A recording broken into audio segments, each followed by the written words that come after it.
Olá pessoal, para quem não me conhece, eu sou o professor Jefferson Mascarenhas, eu sou policial militar aqui no estado do Ceará e também sou professor de cursinho preparatório para o concurso da PM, então eu dou aula de matemática e de raciocínio lógico. No nosso caso aqui, a gente vai avaliar hoje algumas questões e alguns exemplos voltado para o concurso da PM, tá? Que é a Polícia Militar aqui do estado. E eu preparei para vocês algumas noções de geometria e algumas noções de matrizes. Para nossas aulas presenciais, em sala de aula e até pelo Meet também, a gente vai ver com mais calma. Essa aula é voltada para todo mundo que está estudando e principalmente para os nossos alunos que vão fazer o simulado agora domingo. Tranquilo?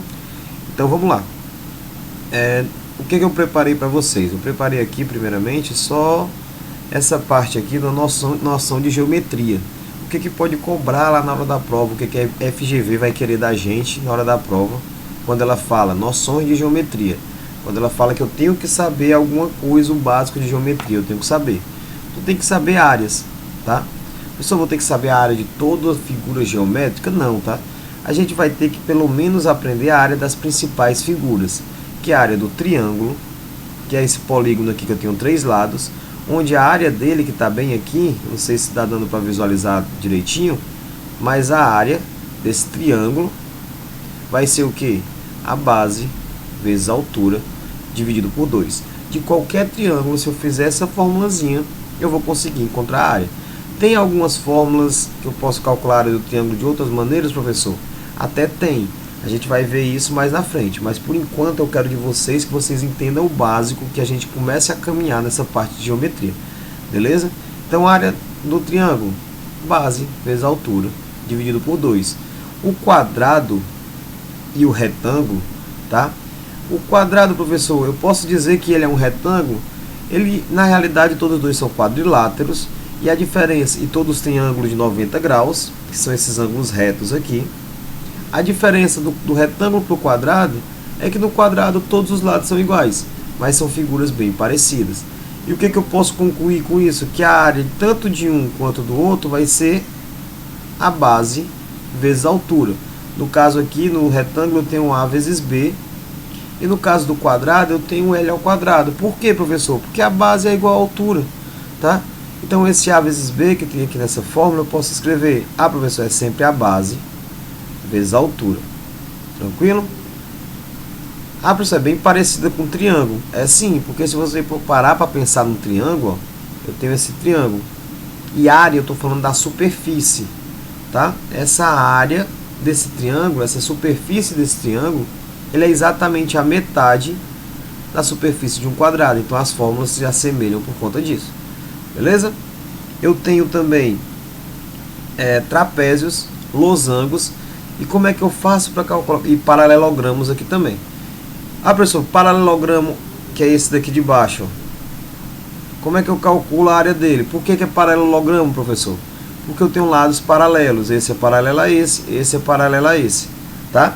Então, ele também vai ser a área dele vai ser a base vezes a altura, assim como o quadrado e o retângulo, que eles nada mais são do que casos particulares de paralelogramo. Então, se eu pegar um retângulo retorcido, a gente pode pensar assim, um retângulo que eu estiquei ele um pouquinho aqui, ó, sendo que esse lado B, ele é paralelo ao lado B e o lado A é paralelo ao lado A, eles vão ter o mesmo tamanho, tá?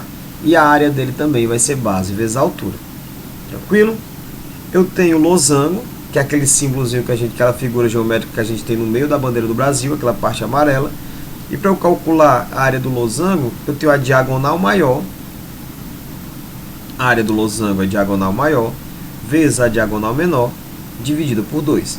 Tá? Então a gente vai ver com mais calma, que é só algumas fórmulas para você começar a se habituar com elas.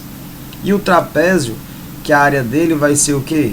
Vai ser a base maior de um trapézio mais a base menor, dividido por 2 e vezes a altura. Tá? Normalmente a gente lê base maior mais base menor, vezes a altura, dividido por 2. Então eu vou pegar essa basezinha aqui, que é o lado de baixo, que é a maior, a basezinha de cima, que é o Bzinho, vezes a altura, isso tudo dividido por 2. Tranquilo?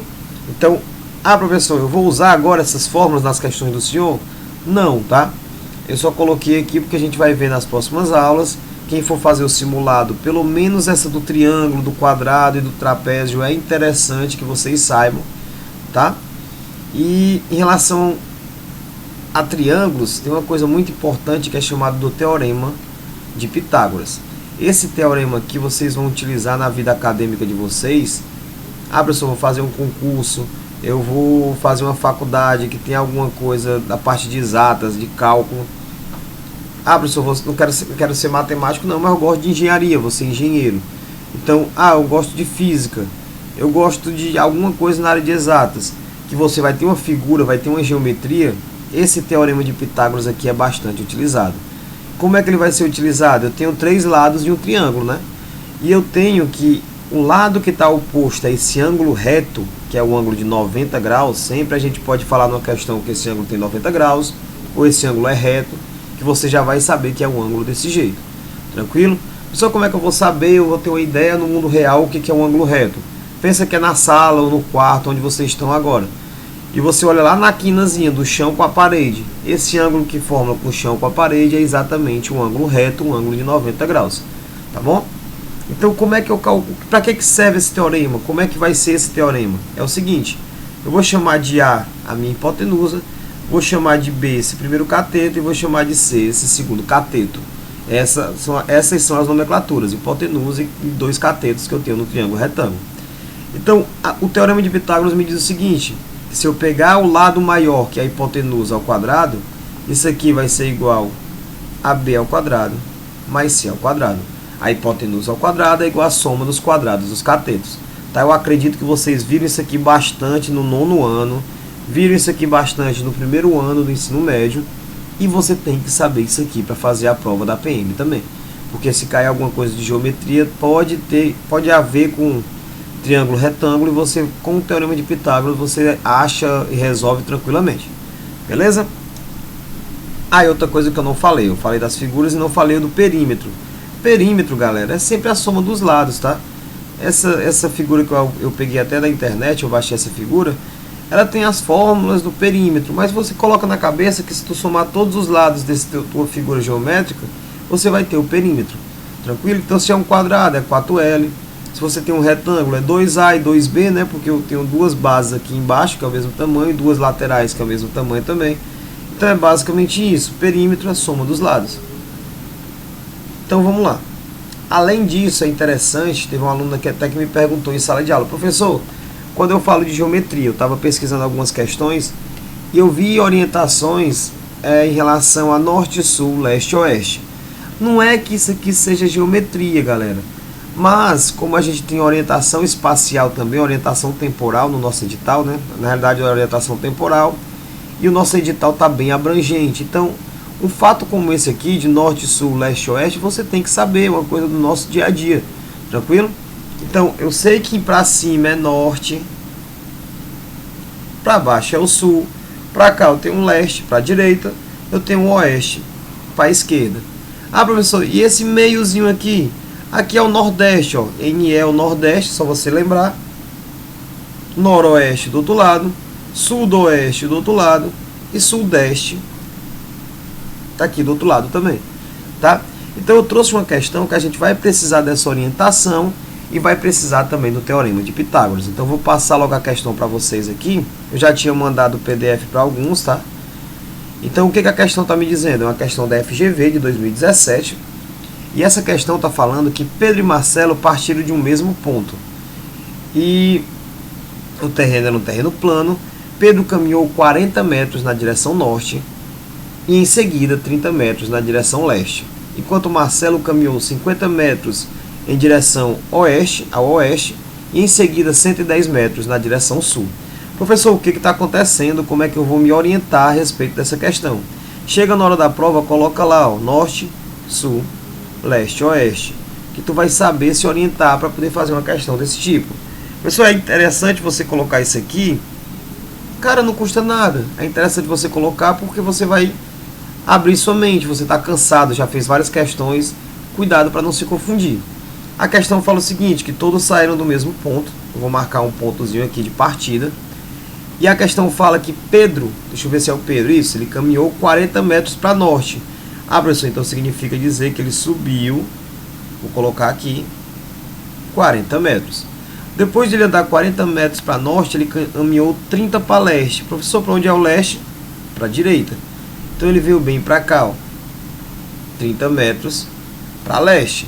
Enquanto o outro, que era o Marcelo, ele caminhou primeiramente 50 metros para oeste, 50 metros para oeste, que é aqui para minha esquerda, show de bola, 50 metros, e posteriormente ele andou 110 metros para sul, desceu bastante, ele veio aqui para baixo, ó, 110 metros para sul. A questão quer saber a distância entre Pedro e Marcelo. Show de bola, como é que eu faço essa questão? Eu vou fazer essa questão da seguinte maneira. Eu sei que a distância entre dois pontos, a menor distância entre dois pontos e a própria distância entre esses pontos, vai ser uma linha reta. Então eu traço uma reta desse ponto onde Marcelo está e esse ponto que o Pedro está. Professor, como é que eu vou saber como é essa distância? Olha o que a gente tem aqui. Se eu descer aqui essa altura dessa distância aqui e essa base aqui também dessa distância, eu consigo encontrar esses valores. Por quê? Porque aqui, ó, é 110 mais 40, que é igual a 150. Tá claro para todo mundo? Ó? 110 mais 40, 150. Enquanto aqui eu tenho 50 mais 30, que é igual a 80. Tá? Então, eu quero saber a distância, que eu vou chamar de Dzinho, tá bom? Como é que eu vou encontrar esse Dzinho? Professor, eu acho que é exatamente o Teorema de Pitágoras, que eu acabei de falar para vocês, e vai ser exatamente isso.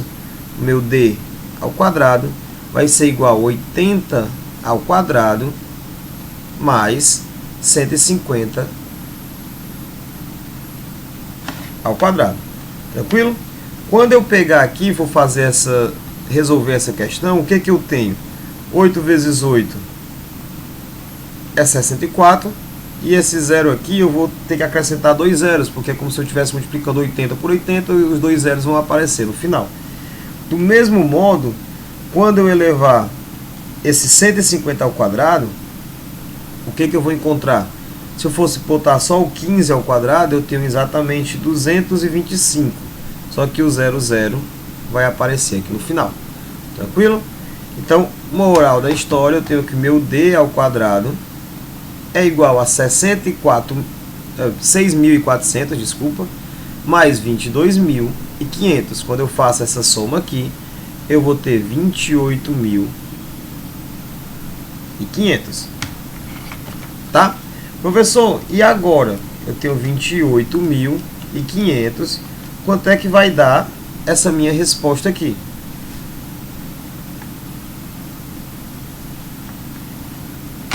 Só corrigindo aqui, galera. Eu falei 22.500, não sei de onde é que foi esse 500. Falta eu somar com esse 4 aqui, tá? Só corrigindo, desculpa. Então, na realidade, eu tenho 28.900, tá? Então, 28.900, como é que eu acho o valor de D? Simplesmente, ó, esse D não está elevado ao quadrado, ele vai vir para o outro lado com a operação inversa, que é a radiciação. Então, eu quero a raiz quadrada de 28.900. Beleza? E como é que eu acho essa raiz quadrada? A gente tem várias técnicas para encontrar a raiz quadrada de um número. O que eu digo para vocês? As principais, que é 12 vezes 12, 10 vezes 10, 11 vezes 11. Esses valores você tem que saber de cabeça quem é a raiz quadrada. Nesse caso é complicado mesmo. O que eu garanto para vocês? Que eu estou aqui, estou resolvendo, eu encontrei 00 no final. Esse 00 é a mesma coisa de 10 ao quadrado, tá? Então eu posso já tirar ele da raiz. Então eu sei que meu D vai ser o quê? 10 vezes a raiz quadrada de 289. Já facilita a nossa vida. Depois disso a gente tenta fatorar, tá? Eu vou pegar o 289 e vou tentar fatorar ele para poder achar qual é o valor que multiplicado por ele mesmo vai dar 289. E se eu for parar para pensar, ele não é divisível por 2, porque ele não é par. Se ele vai ser divisível por 3, também não, porque a soma dos algarismos não dá um número divisível por 3. E eu vou procurar por 3, não vai dar, por 5 não vai dar, por 7 não vai dar, E eu vou percebendo que nenhum dos números primos até o 17 não divide 289. Moral da história, 289 dividido por 17 vai dar exatamente o 17, tá? Você tinha que ter esse trabalhozinho também. Então, deu 17, vai por 17 de novo, e aqui dá 1. Isso significa dizer o quê? Que 289 nada mais é, que a gente acabou de descobrir, que é 17 ao quadrado. Moral da história, meu D, que é a minha distância, é 10 vezes 17, que isso aqui é igual a 170, tá? Então dava um trabalhozinho. Aqui de cara, quando tu chegasse no 289 e fosse começar a fatorar e visse que não dava certo, esse aqui tu já ia anular essa questão, porque ele é divisível por 3, tá? Então se ele é divisível por 3, o 289 também teria que ser. Na realidade 289 não, né? 28.900. Esse aqui, deixa eu ver mais qual outro. O 23 é primo, show de bola. O 19 é primo, show de bola. O 17 é primo, 18. Na realidade, quando eu falo o 210 aqui, eu estou falando do 21. O 21 é divisível por 3. Então, ele não poderia ser o número que está dividindo esse 289, porque ele não tem fator 3 aqui na minha divisão. Assim como o 180 também não pode ser, porque o 180, o 18 é par. E a gente viu que ele não é divisível por 2. Então, mesmo sem eu saber que era o 17, eu observando que não tinha o fator 2 nem o fator 3, eu já podia cortar o item B e o item D aqui na minha resposta. Tá? Então, moral da história, pelo teorema de Pitágoras e pela orientação de norte, sul, leste, oeste, a gente tem que a resposta correta dessa questão é o item E. Tranquilo? Vou deixar aqui para se vocês quiserem dar uma olhada rapidinho. A questão, a orientação e aqui a resolução. Tá bom? Resposta correta, 170. Outra questão interessante é essa daqui, ó, que eu vou envolver agora perímetro. Tá? Que eu acabei de falar do perímetro, que era a soma dos lados, aquele negócio todo. E o que a questão está me dizendo? Está dizendo, em outras palavras, que aqui eu tenho 50 metros, aqui eu tenho 50 metros, nessa outra ponta também eu tenho 50 metros. E a questão fala que aqui em cima eu tenho 100 metros e aqui em cima eu tenho 100 metros. Basicamente isso. Depois a questão fala o seguinte, que uma pessoa vai caminhar e ele vai sair de um ponto M, tá bom? Ele fala que uma pessoa fez uma caminhada numa praça, que o formato da praça é essa, ele falou as medidas da praça e diz que a pessoa começou a caminhar do ponto M e percorre o contorno da praça no sentido horário. Professor, o que é sentido horário? Sempre eu tenho dúvida. Lembra do relógiozinho, tá? Onde aqui é 12, aqui embaixo é 6, aqui é 3, aqui já vai ser 9, tá? Então, sentido horário é o sentido que esse ponteiro gira. E ele gira nesse sentido aqui, ó. Ele vem da direita aqui e vem fazendo uma circunferência. Moral da história, isso é sentido horário. Então, essa pessoa vai sair de M e vai rodar nesse sentido. A questão fala o seguinte, professor, essa pessoa passou, eu vou marcar aqui para ficar mais fácil visualizar, 1 hora e 20 minutos caminhando. E também a questão fala que ele está caminhando numa velocidade constante de 50 metros por minuto. E eu quero saber de vocês aonde é que essa pessoa vai parar a caminhada, sabendo que ele anda a 50 metros por minuto e ele andou no total de 1 hora e 20 minutos. Professor, eu sei que isso aqui na física tem umas formulazinhas da velocidade e tudo, eu preciso disso? Não. Você precisa entender que ele anda 50 metros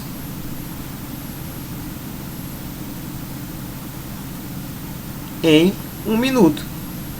E esse tempo aqui que ele caminhou foi quanto tempo? Professor, é 1 hora. Só que 1 hora não são 60 minutos? Mais 20. Ele caminhou um total de quantos minutos? 80 minutos. Beleza? Bem simples aqui para você entender o que foi que aconteceu. Depois disso eu chamo de X aqui a metragem que ele vai caminhar nesse tempo.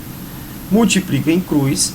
Eu vou ter o que? Que X. Isso aqui é uma regra de 3 simples, tá? Diretamente proporcional. Eu vou ter isso aqui, 5 vezes 8 é 40 e acrescenta esses dois zeros aqui, que é o zero do 50 e o zero do 80. Então significa dizer que esse cidadão aqui vai andar 4.000 metros nessa praça aqui, tranquilo? Aí eu tenho que perceber o seguinte, professor, então quantas voltas ele vai dar? A questão podia até perguntar quantas voltas ele consegue dar. Primeiramente eu posso calcular o perímetro dessa praça, que vai ser 100 mais 100, que é 200, mais 100 aqui da ponta, mais 50. Então eu tenho que o perímetro é 350. Tá claro para todo mundo?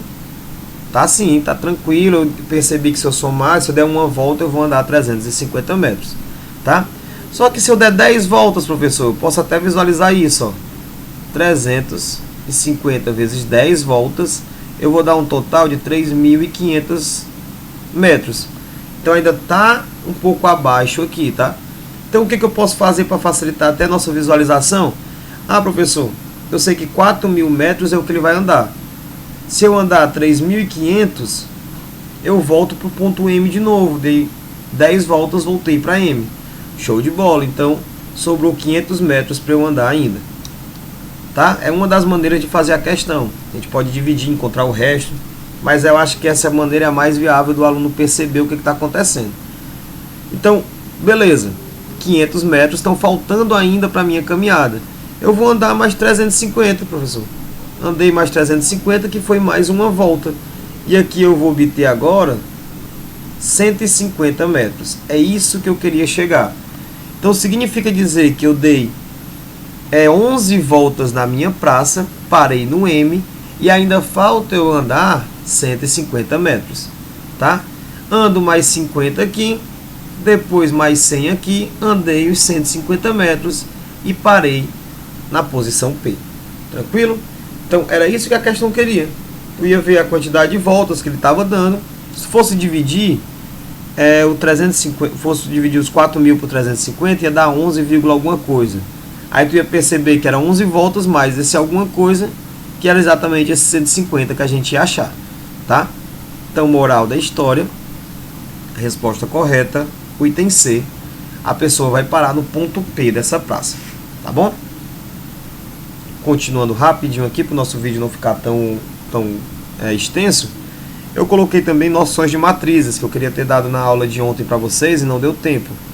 E o que as noções de matrizes eu coloquei? É só uma orientação para vocês entenderem que matrizes vão ser tabelas que a gente vai se orientar por linhas e colunas. Tá? Basicamente isso, a gente vai ter uma aula mais específica sobre isso. E quando eu falo essa matriz aqui, ó, professor, isso aqui é uma matriz? Eu tenho quantas linhas? Vou só corrigir aqui. Eu tenho uma linha e 3 colunas, tá? Então, toda matriz ela vai vir essa representação 1 por 3, 3 por 2, 2 por 2, 3 por 1 e 3 por 4. E essas representações significam a quantidade de linhas que essa matriz tem e a quantidade de colunas que essa matriz tem. Beleza? Então, basicamente é isso que eu estou falando aqui nessa parte inicial de noções de matrizes. E eu venho para um exemplo para vocês. Dada essa matriz A, professor, ela é do tipo 3 por 2. O que significa? Uma linha, duas linhas, 3 linhas, tranquilo? E uma coluna, 2 colunas. Então, por isso que ela é do tipo 3 por 2. Tem uma representação de matrizes que é chamada de representação geral, onde eu vou ter que cada termo eu vou chamar de A, e ele vai ser acompanhado da sua linha e sua coluna. Como assim, professor? O primeiro número é a linha e o segundo é a coluna. Essa representação que vocês têm que saber fazer, tá? É uma representação geral de uma matriz. Ah, beleza, ele está na linha 1, coluna 1, é o termo AA. É o termo A1. Depois disso eu tenho o próximo termo. Professor, ele está na primeira linha, 1, e na segunda coluna, 2. E o próximo? A21, A22, A31 e A32. Então é basicamente isso que eu quero de vocês nessa aula introdutória aqui do conteúdo de matrizes. Que você saiba identificar uma matriz pela sua lei de formação, qual é o seu tipo da matriz, Entenda que cada elemento tem a sua posição estabelecida pela linha e pela sua coluna. É que nem aquela brincadeira de batalha naval. Não sei se vocês já tiveram esse brinquedo quando criança. Eu tive, tá? Então me ajudou quando eu fui estudar matriz. Batalha naval, quando a gente vai... É um joguinho que a gente tem os navios, a gente diz a linha e a coluna. Que normalmente é representado por números, a linha, se eu não me engano. E a coluna por A, B, C, D. Então a gente fala A1, A2. Então, ou então é o inverso, tá? A linha e a coluna. Mas o interessante é o que? A linha vai ser numerada, ou então vai ser na ordem alfabética, e a coluna também. Então a gente vai ter uma orientação de acordo com a sua linha e sua coluna. Isso é matriz. Então o jogo de batalha naval é nada mais, nada menos do que uma tabela, uma matriz que eu estou representando por linhas e colunas. Tá? E aqui o exemplo fala exatamente isso. Quem é o termo que está na primeira linha e primeira coluna? Esse é o -1. E ele fala isso para todos os termos. Onde é que eu quero chegar? Com essa explicação, eu quero que vocês sejam capazes de identificar para mim uma matriz A. Professor, ela é de que tipo? É a primeira coisa que vocês têm que perguntar. É do tipo 2×2. Show de bola. Significa dizer que ela vai ter duas linhas e duas colunas. Então, como é que eu vou representar meus termos gerais aqui, ó? Vai ser o A11, A12, tranquilo? E o A21 e o A22, onde a primeira aqui, coluna 1, coluna 2. Olha onde é que aparece a coluna. Certo? Assim como a linha é o que representa esse umzinho bem aqui, umzinho bem aqui. Só tirar aqui. Esse 2 aqui e esse 2 também é a linha, tá? Eu quero fazer essa representação da matriz 2×2, eu quero saber como é, e eu estou dando uma lei de formação. É isso que pode cair também na prova de vocês. O que significa isso aqui? Significa que cada um desses termos, eu vou escrever aqui primeiro o A11, para ficar claro para vocês. Ah, professor, quanto é que vale o A11? Ele tem uma lei de formação que vai me dizer quanto é que vale o A1. E essa lei de formação me diz o seguinte, que eu vou pegar 3 vezes I menos 2 vezes J. Eu não falei ainda, mas quem é o I, quem é o J? Olha aqui que a questão está dizendo. Ó. O I é a linha e o J é a coluna, tá? Então eu vou olhar, o I é a linha e o J é a coluna. Tranquilo? É só substituir. Então o A11, que é o primeiro termo, vai ser 3 vezes 1 menos 2 vezes 1. Isso aqui dá 3 menos 2, que é 1. E eu venho na minha resposta e coloco o número 1 bem aqui em cima. Eu vou fazer isso para cada um dos termos, ó. A12, professor. Eu tenho 3 vezes 1 menos 2 vezes 2. Eu vou ter 3 menos 4. Isso aqui é menos 1. Tranquilo? Então, meu segundo termozinho que eu vou colocar é menos 1. O A21. Isso aqui é 3 vezes 2, né? Que é o 2 que eu acabei de colocar aqui. Menos 2 vezes 1. Então, eu vou ter 6 menos 2, que é igual a 4. Próximo termo é um 4. Como não teve espaço, eu vou colocar aqui em cima, tá? O A22 vai ser 3 vezes 2, ó, menos 2 vezes 2. Isso aqui vai ser 6 menos 4, que é igual a 2. Tranquilo? Então, é isso que eu quero de vocês. Nesse momento inicial, a gente vai ver matriz transposta, vai ver outras coisas também que talvez possam cair. Mas a primeira parte, e não é que não seja importante por ser a primeira parte, pelo contrário, é você saber exatamente identificar esses elementos da matriz. Beleza? Colocar a matriz geral e colocar quem é cada um desses elementos. Lembrando que ela é do tipo 2×2. Então, a minha resposta é isso aqui tudo. Ó. Minha matriz 2×2 é exatamente esse 1 menos 1, 4 e 2. Tá? Só para finalizar a nossa aula de hoje, Eu coloquei outro exemplo aqui também, tá? Que não deu tempo de eu passar para vocês, assim como os primeiros. E como é que a gente faz? Do mesmo modo, eu vou até fazer um pouco mais rápido, ó.